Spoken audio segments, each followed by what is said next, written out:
Okay, another video here preparing for the SRT2 practical exam wireless. Wireless practical? Yeah. Anyway, we've got we've got two IEMs ready to go, all antennaed up. We have the IEM transmitter antennaed up. The first thing we got to do in the scan and sync process is turn off the transmitters here. Important note, when we're dealing with the wireless mics, this is the transmitter and the rack over there is the receiver. It's exactly opposite over here. The rack is the transmitter and the packs are the receiver. So with that in mind, I want to turn off this little button here. I'm going to go to red and watch what happens up here with those LEDs. I'm going to turn all the transmitters off.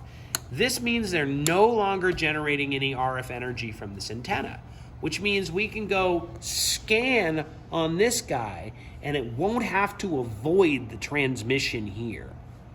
Make sense? Cool. Okay, open up the pack, and normally you just hold the scan button down for a couple seconds and it will start a group scan. Do note, it won't work if the pack has been entered into some sort of menu. If you're in a menu, you'll have to hit exit a couple times to get out to the main layer, and then you can hold scan down for a couple seconds. So I'm going to do that, holding scan down, holding scan. Now it's doing a group scan. Do, do, do, do, do, do, do. This is the moment where you sing Vegas mode. You know, not Vegas mode, you sing Jeopardy theme, right? And so it's scanning, it's looking for frequencies, and it's saying sync now. It really wants to transmit the data over to the transmitter.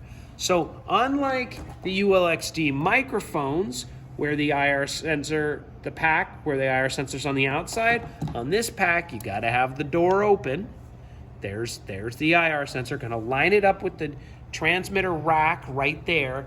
Gonna get it close, hit the sync button. I usually have to do it twice. See how it's red? It's all ready to go. Hit sync again. It transmits the data over, and now it's saying deploy. This is asking me, do you want to take this data and send it to all the receivers? This is where Vegas mode comes in.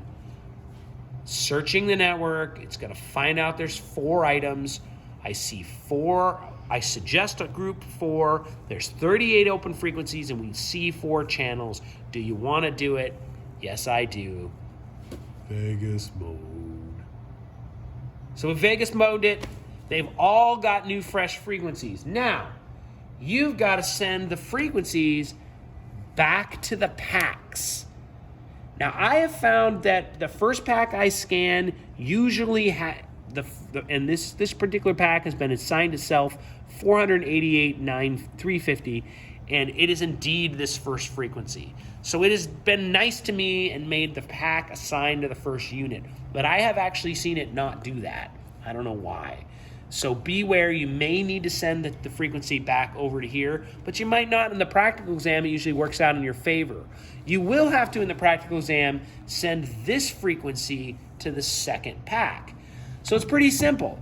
Open it up, expose the IR sensor, align it up with the IR sensor, hit the sync button twice, and it's now gonna send the data to this. Now this unit's at 489,225, it's at 489,225. So these 2 units are on the first 2 channels. Obviously plug in your headset if you're gonna be using IEMs. Last thing, don't forget to actually turn on all the transmitters when you're all done, or you'll be that person on the Cashman show. That's happened, who forgets to turn it on. Okay, you got 6 minutes, I think, currently on this practical exam to do all this. It's totally doable. Do all this, including the ULXD, but you do have to bust a move and you do have to practice these steps. All right, hope this helps. Have a great day. Bye-bye.